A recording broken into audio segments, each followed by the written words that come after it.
Running Wild with Christine, Sex, Success, and Other Slippery Rabbit Holes. Welcome to episode 21. It's about A Dirty Word, the up-and-coming memoir by Steph Auteri, who is here with me today. Hello. Hi. Here I am. Hi, Steph. How are you? I'm doing okay. How's it going? I'm good. I think we're both taking a break, me from moving, you from having a 2-year-old. She's 4. Oh my God, she's 4 now. But I just finished reading your book, so she's still like... I feel like 2 to 4 is all crazy town, so it's all the same.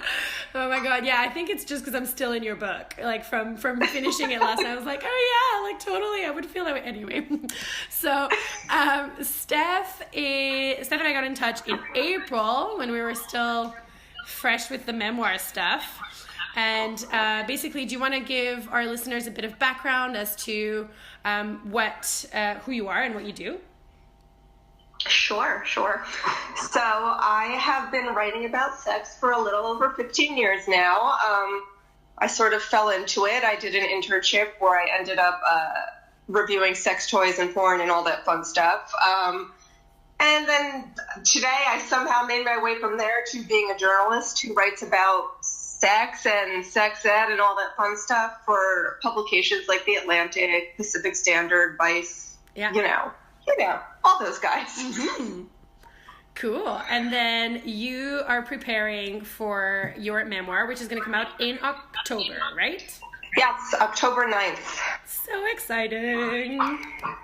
Yeah, it's exciting and terrifying all at once. So many personal things happening. Very familiar. But I wanted to ask you, because we're going to get into the meaty stuff in a minute, but what led you to wanting to write a memoir? It's a very specific need. Like for me, it was anyway, personally. So like, how did that process come about for you?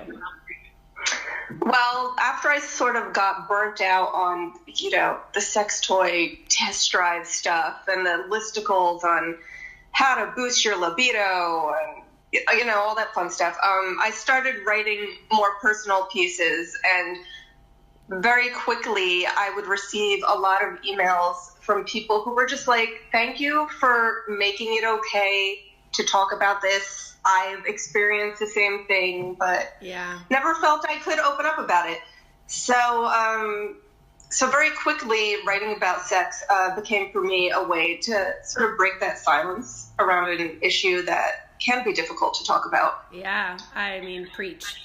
Yes, that's exactly where I'm coming from. And then basically, so you were gracious enough to give me a galley to read. And yes. I loved it. It was very funny and touching, and I think it was kind of like life itself. It kind of goes on like different anecdotal sprees, and each chapter has a big topic, and I really loved getting your point on a lot of things that people would, I think basically you answered every question that people might have when like you see your resume on paper or whatever. You're just like, why, how, when? Like, it kind of goes like that. But there were some very serious topics in there. And both of us prepping are like, okay, so this is going to be hard to talk about.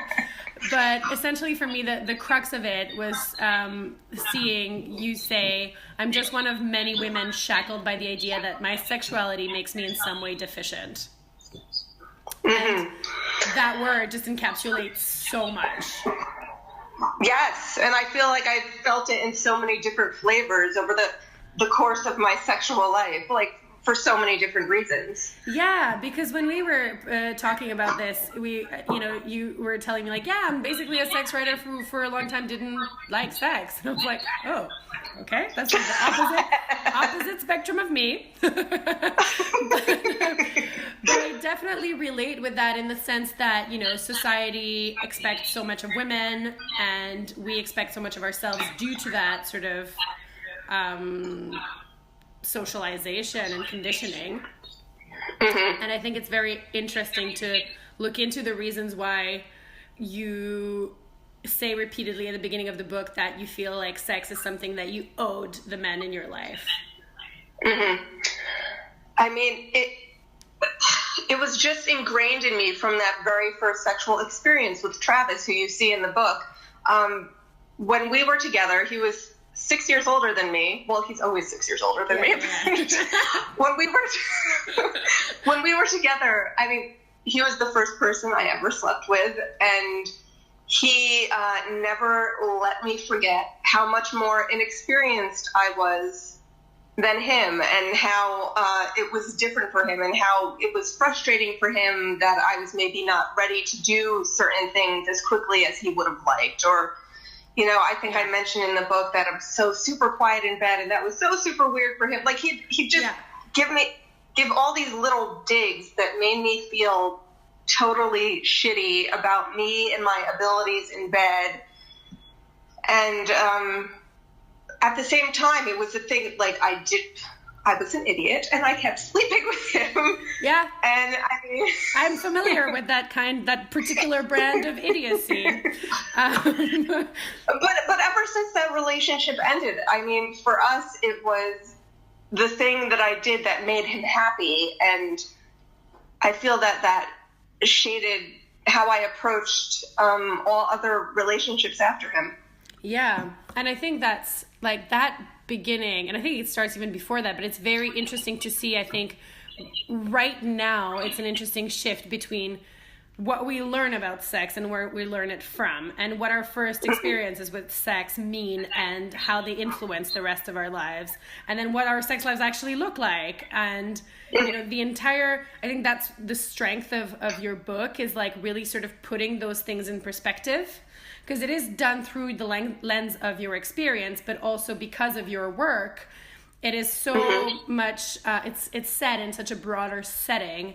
And for me, like, I actually don't know where my comfort with sex comes from. And like, there's no like particular moment where I was like, ooh, I really like it, or I enjoy this, or I'm comfortable with talking and / doing and whatever else.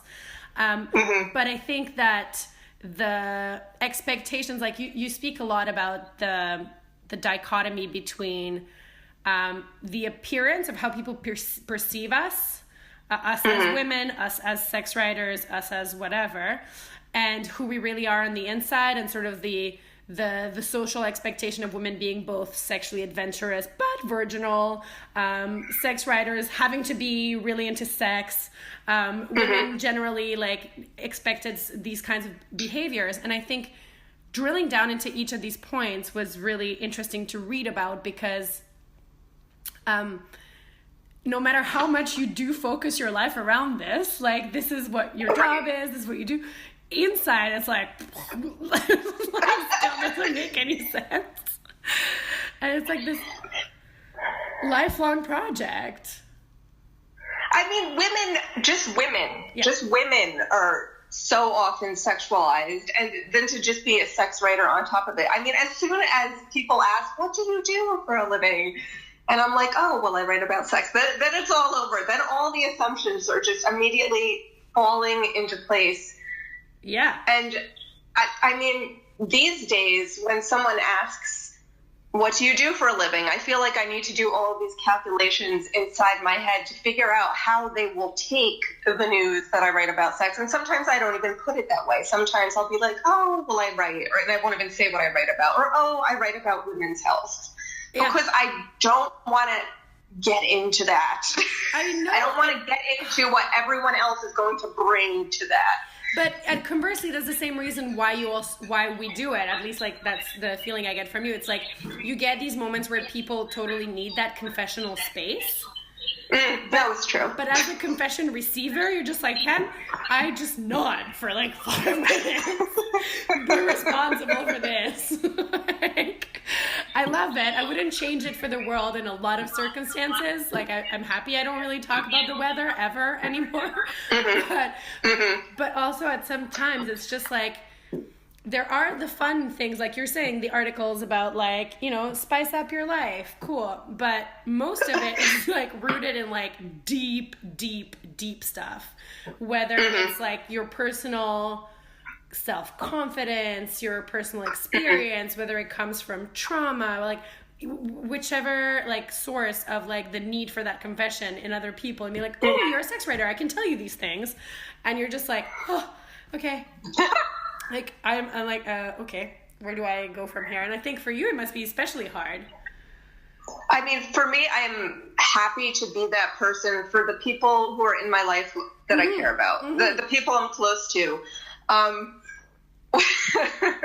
When it's someone I've just met, I mean, I'm just like, well, this is interesting because I doubt they've even told their partner these things, or, you know, their therapist or whomever. And I mean, it's this person who maybe they'll never see again, maybe it's safer for them. Yeah. And okay, sure. But also, this is at the root of the problem of the shame about talking about this. It's like, why do you feel safer telling a stranger? And like, this is why we are constantly having like, at least as far as yours and I relationship goes, we are very aware that our personal conversations and the personal bargaining you have to do in your life is huge, because like, I'm just asking you before we go, I'm like, so, memoir coming out, how are you feeling? Like, remember being that person of like, so what if your family reads it? Or like, what if... Yeah, no, I mean, I've been writing about my personal life for so long, and I have not super duper cared about that, about the fact that people know all these things about me. But I feel like, for the most part, my family has not been reading this stuff just because they haven't. I actually went to a party the other year, and this guy who was my best friend since childhood, her twin brother came up to me and was like, "Oh, I saw the news about the book. I'm not gonna lie, I was a little uncomfortable when I read the description." And I'm like, "Yeah, I get that." I didn't know where to go from there in that conversation. I was like, "Yeah, I get that. Yeah, super, super awkward." But I feel like that's the reason why you do it is. Well, exactly. It is the reason, because so many people are uncomfortable. I mean, so my mom, Hi, Mom. She asks me like months after I have this book deal down. She's like, "So, what's the title of your book?" And I'm like, "How long have we known that I have a book coming?" I'm like, "It's a dirty word." And she's like, "No, it's not." And I'm like, "No, really, it is a dirty word." And she's like, "Is this something your daughter will someday be embarrassed by?" And I'm like, "Mom, mothers know how to just needle get you in this one." But I was like, "Mom, this is exactly why I'm writing this book, because people need to start feeling comfortable in these uncomfortable situations." Yeah, No, exactly. I totally feel you on that. And I feel like you talk about that in the book, about sort of this like women's need to like be polite and like not upset and all of that. And I feel like this is a constant emotional labor that you do when you write a book like this, of like, who do I tell? What do I tell them? And like, no, you don't have to read it if it makes you uncomfortable. No one, I'm not forcing anyone to read it, but you should, because it makes you uncomfortable. Right. Now, I say there are important things in here. I can give you a roadmap of perhaps the sections you might not want to read because you don't want to know that much about what I am doing in the bedroom. Yeah. But I don't want you to, like, because you're uncomfortable knowing about what I personally am doing, I don't want you to not read the book, because there are important things in there that pertain to all of the women. Yes, and this is for me, like, I think that was the really refreshing and awesome thing to read in your book, because mine was very much anecdotal, because I don't have the wealth of sort of experience from an academic and like health perspective to give any tools, or, you know, I just don't come from that angle. But in your book, it's very much like, okay, this is like the anecdotal stuff that you need to, like, that you might want to relate to on a personal level to get you to certain places. But also, here are a bunch of tools. Here are the things that helped me feel more empowered and feel better about all of my insecurities and all of my trauma and all of my quote unquote deficiencies. And so that part for me is like, it'll probably be very interesting to see how your close family and friends react, because I feel like they'll bounce off of that more. Like, that's happened to my book. Like, people are like, kind of don't even tell me about the sex parts. They're just like, so I really like this like question about relationships that we're comfortable talking about. But at the same time, I feel like it's needed. We just need to be better at talking about this stuff.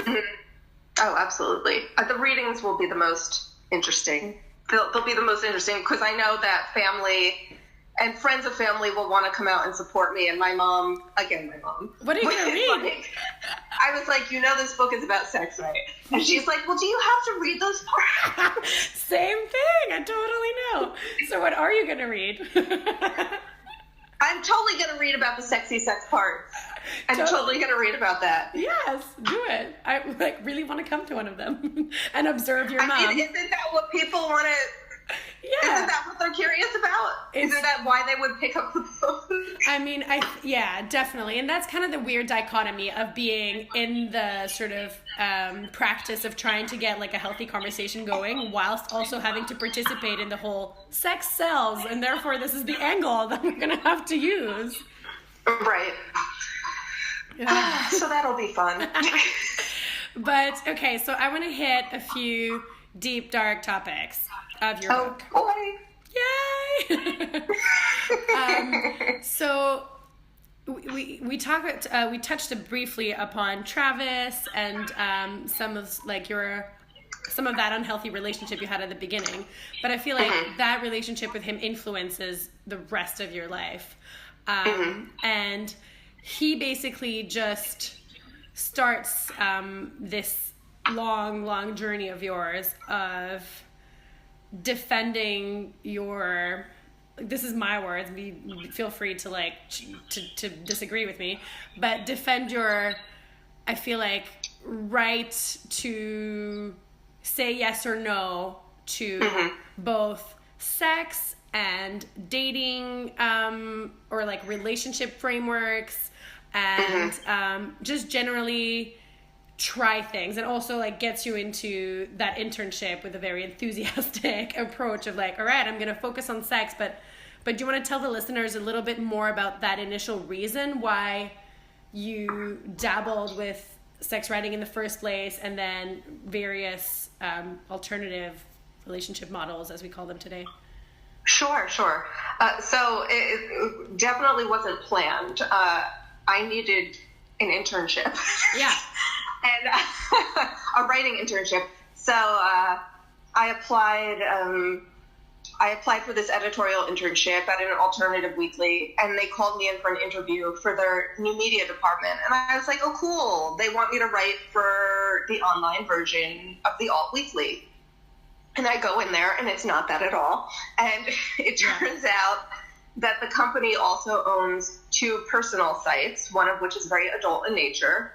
And they wanted me to test drive toys, write reviews of porn, take cardio striptease classes, just, go hog wild, write about it for their readers who were using this personal site. And what does like for me, I get this picture of you at that point in life, like sort of introverted, extrovert, like not at all, like it's just reading it. Also, you're just like, what? Why would, like, what in your head goes, yeah, I'll do that? No, that's weird because I'm full on introvert. Socially anxious. Yeah, I mean. The guy said in our interview, are you comfortable with adult content? And my thought in my head was, I was so clueless. I was like, what's adult content? Yeah. I didn't say this out loud. I was just like, what's adult content? And out loud, I was just like, sure. Because I was like, I need an internship.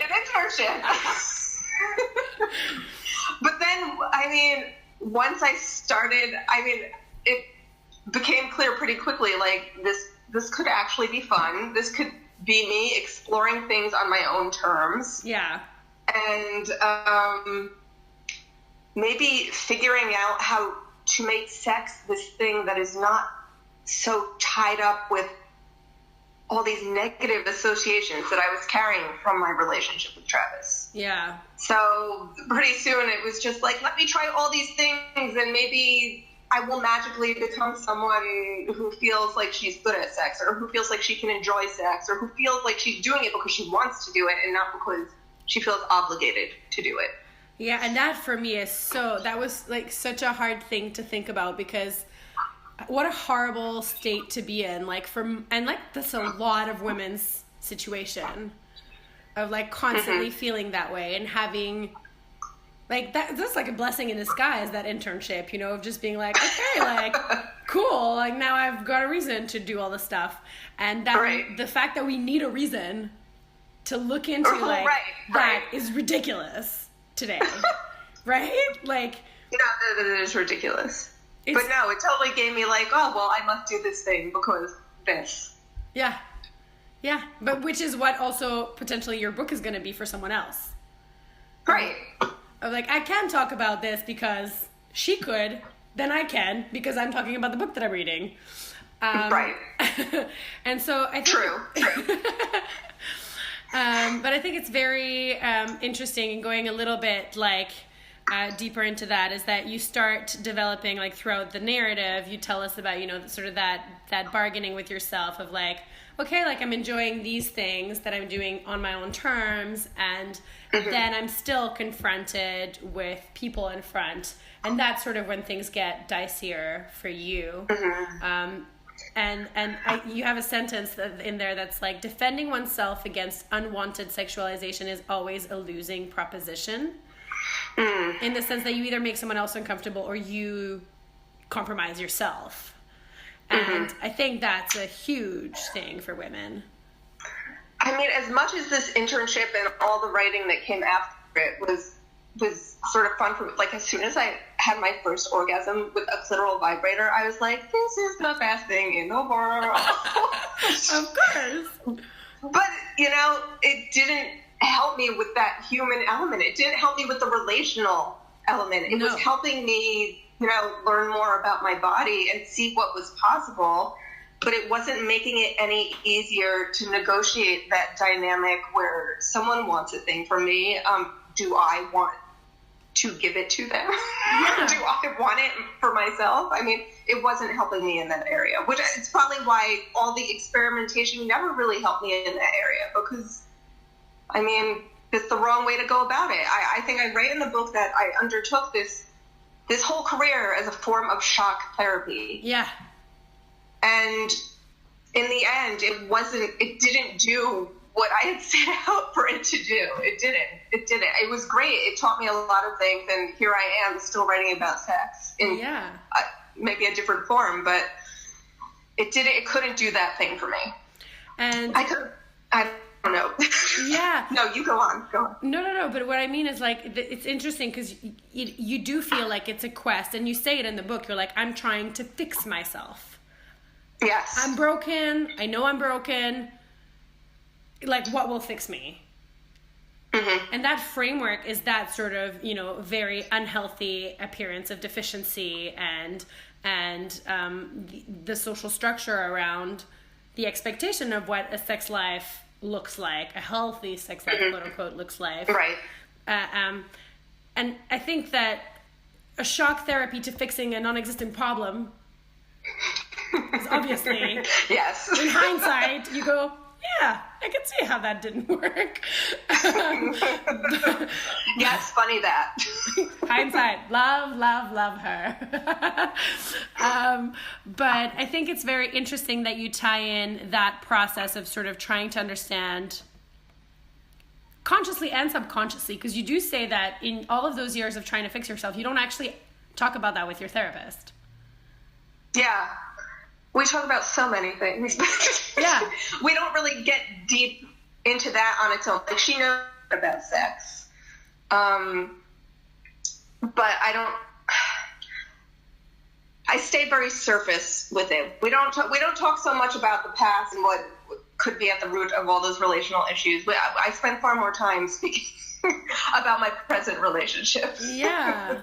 And I think that's so insightful for anyone who, like, I think it's so easy to be caught up in things like, you should talk about it, and then you feel like you're talking about it, but you're not talking about the actual thing because you're not giving anyone the tools to give you to pose the right questions.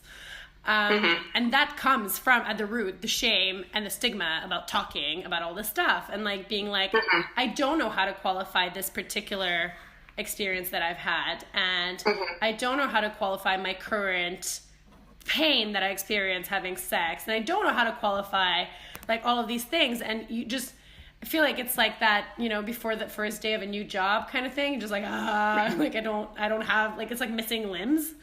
We just don't have the tools. And so I find it very interesting that you take us on this journey of yours, because it's about that trial and error.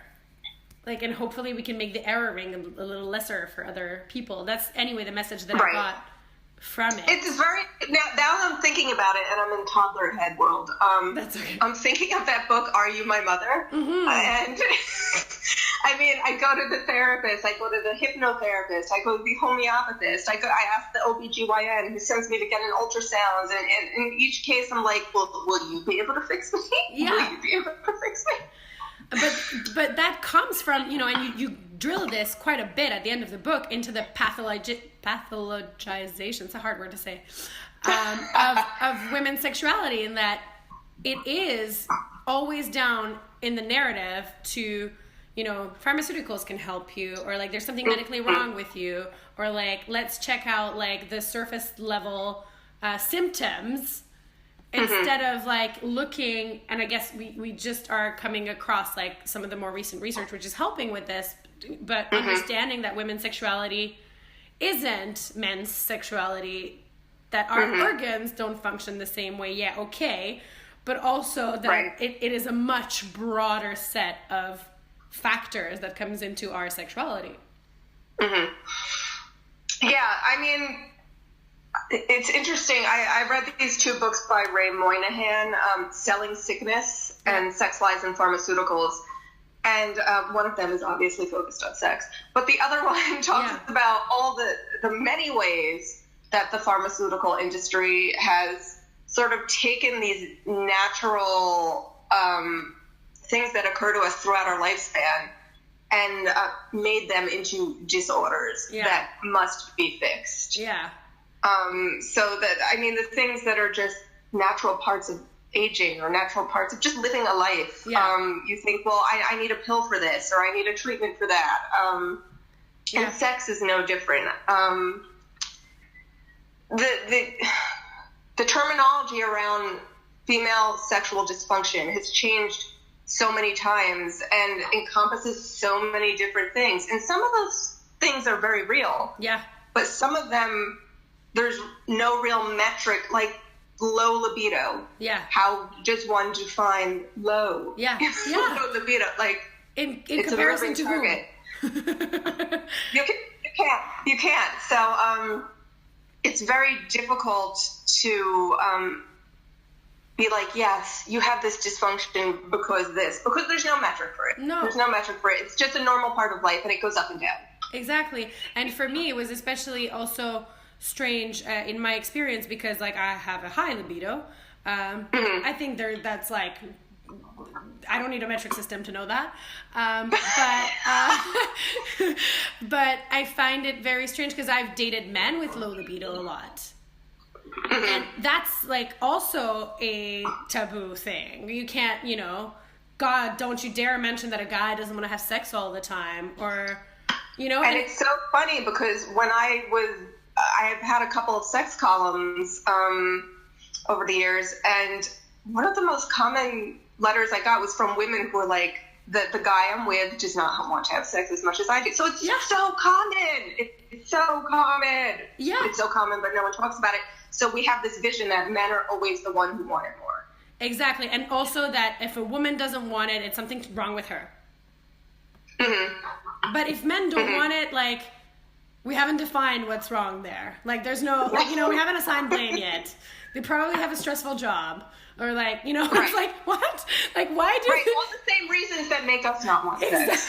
Exactly. For us, it's a disorder. And for them, it's just a bad day at work. Right? That goes on for months. But I'm just like, it's very difficult for me to not want to laugh at the ridiculousness of it, because when you get into a world, you get it that is very focused around sex and talking about it and reading about it and getting educated about it, things become sort of self-evident in this tiny bubble. But they really aren't. And that's also why I love the fact that you take us both through your personal journey in the book, but also through you're like, okay, so yoga helped me a lot. But you didn't start yoga with any sort of idea that would help with your sex life, quote unquote, problems. Right. Right, quote unquote problem, yeah. Yeah, you're like looking for a solution on the sex front in all of these places and sort of not finding it in your own standards. And then you're like, I'm just going to do yoga because I need to get out of the house. And that helps. And I'm just like, that's so nice for other people to read, to be like, okay, this like get a hobby thing is not BS. Like, you never know. Because it's like, you have to think about the root. Why do I not want sex? Yeah. I mean, what does yoga help with? Yeah. Stress, mindfulness, present moment awareness. Yeah. Flexibility. That too. As a side cherry on top of the cake. But I think, yeah, and then you talk a lot about your your empowerment self-defense classes. Am I saying that right? Yes. And these tools that are practical tools that for you were like, okay, this helped me, but it helped me because I felt better in my body, or because I was more aware of the circumstances around me, or because, like, not because it's a one-size-fits-all solution.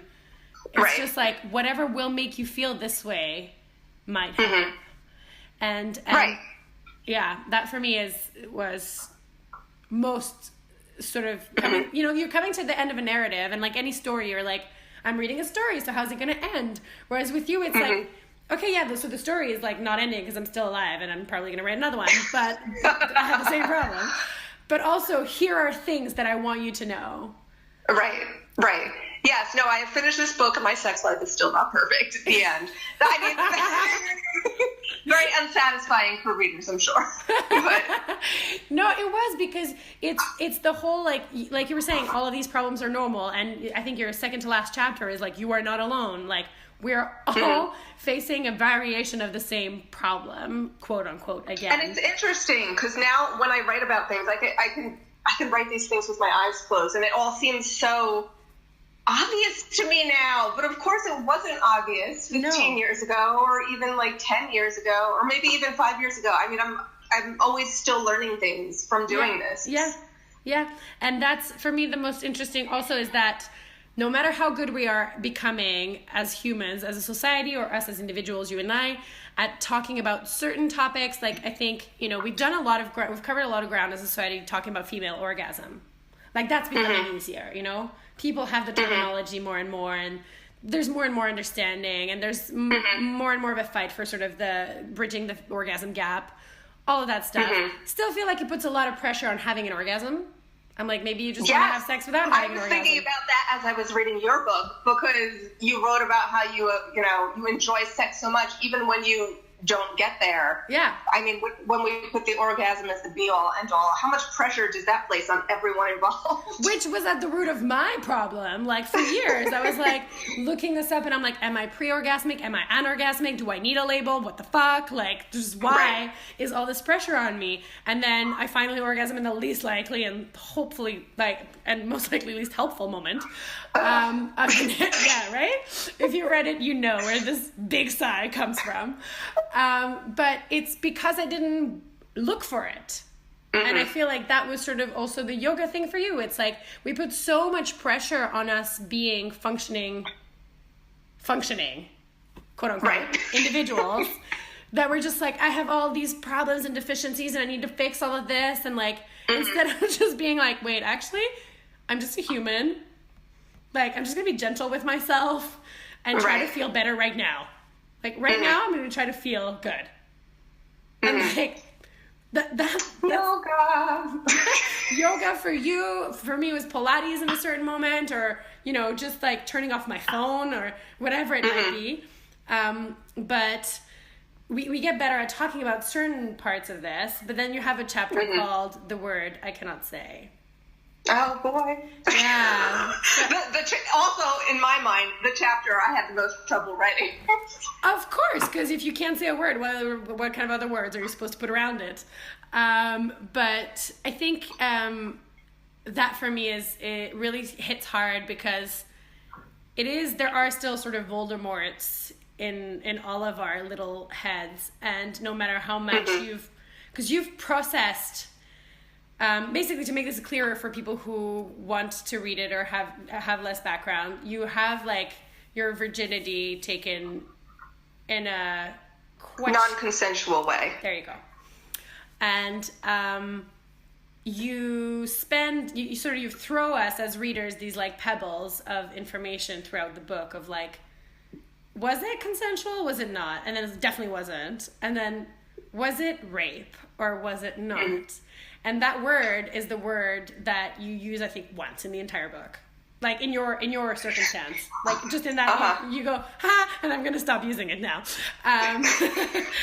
But I think it's, and I wrote this down when I was reading it. It's kind of, and tell me if I'm wrong, but I felt like as a woman, I would also be scared of appropriating other people's experiences. Like it came from that kind of concern. You know what? I'm sure some of many of your listeners have heard of the new Roxane Gay anthology, Not That Bad. Yeah. And that's exactly it. You read about other women's experiences that were so harrowing, and you're like, well, what I experienced was not that bad, so maybe I should shut my mouth about it or just get over it. Super helpful to our own sanity. But I think it also, like, our gendered education, at least you and I, I'm not saying for anyone that everyone was educated this way, but like the whole, don't make anybody feel worse, or like don't, that adds on top of the just general shame around the topic of rape and non-consensual sexual encounters. All of it is so tangled in it that even you and I are suddenly very quiet, Well, even as I was writing this, I'm like, I still grapple with what to call it. It was definitely for me in a gray area. And I mean, I have no trouble saying it was non-consensual. It was coercive. It was coercive. Yeah. That is how I think about it. And even as I was writing it, and I was like, I don't want someone to realize who this is and have him get in trouble, because God forbid. I'm concerned. I know it's so much. Like, it's so much that happens.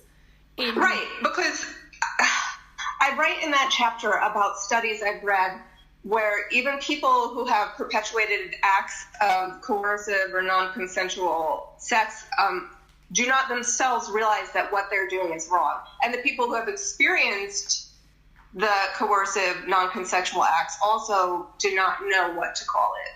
Yeah. And a lot of the conversation around that is also around intention. What was the intention?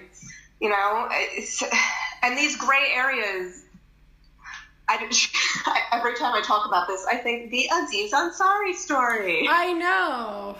Where we're talking about those great... Did you see that SNL skit where they had the dinner where they're all trying to talk around the Aziz Ansari situation? I didn't see the skit, but I've lived it. You need to look it up because it's amazing. But it really illustrates how we're all walking on eggshells around this topic, and it's because it's not black and white. There are all these gradations. Yeah, and of I think experience. It's a variety of reasons for which different people walk around eggshells. For me personally, I'm afraid to say the wrong thing, like I am about a lot of topics. But I'm afraid to be insensitive to someone. I'm afraid to make the trauma worse for someone. I'm afraid to trigger. But that's, I would say, probably not as a society, the main concern of people not wanting to talk about this. Right. Unfortunately. If that was the only concern, we could all sit around at a table and be like, okay, like if I'm offended or if I'm hurt or if I'm triggered, I'm going to tell you and we're going to, like, you know, work through this. But, have a trauma-informed conversation. Exactly. Whereas the concern seems to be very much about how will it affect this person, God forbid they get in trouble, or, you know, what does it look like? What does it sound like? What are people going to think? It's about the appearance. You know, again, going back to for appearance. Me, it's very much about that, like Roxane Gay, and the title of her book hits it on the head. Oh, my experience is not that bad. Yeah.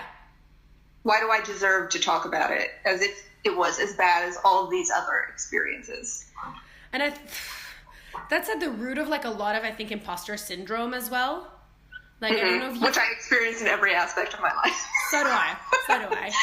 It's very difficult because you just don't want to, like, be taking... Somebody said this. So, yeah, the next guest on my next episode was like, I just don't want to... Like, I don't want to take up that space right now because other people's voices are so much more important. Yes, which is true. But at the same time, I'm like, everybody's voice is important. This is why we write memoirs. Like, if you need to say something, somebody will want to hear it. It doesn't mean that you need to take over the conversation. This isn't pie. Like, there is not a limited amount. Like, there is space for all of it. And if you make sure that you put emphasis on, this is my experience, this is what helped, this is me trying to help, if I'm doing it wrong, please tell me, kind of thing. Then I don't think that there's any negatives in that, you know, like we're all marching our little path and trying to be humans, you know, that feel okay and act okay, or don't, you know, I don't even know what words to use, but, this is why I think it's coming from that very difficult chapter. You go into, what are you going to teach your daughter? And for me, that's so the crux of your book is like, okay, I'm gonna have this really hard conversation that I don't want to write, that I don't want to talk about because we need to. Right, because I can't, as much as I wish it, I cannot change the culture. Yeah. And as much as I wish it, I cannot protect her from everything ever. I can't be like ultra helicopter mom. Because that isn't gonna protect her eventually. Like. So how can I prepare her for the eventualities of being a woman in this world? Which is the hardest question ever for me.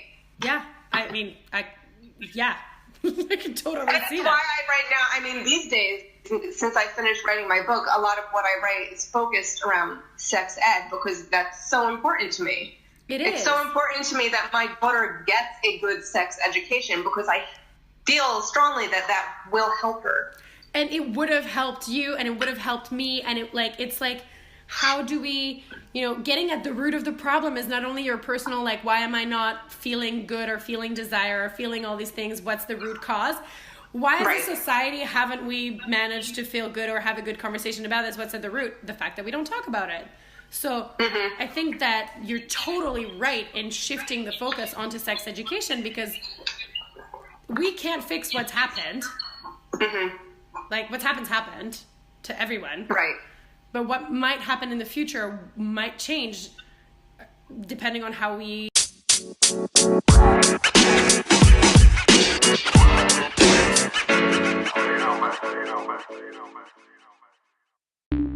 The podcast you just heard was published with Anchor. Got something you want to say to the creator of this show? Send them a voice message using the Anchor app, free for iOS and Android.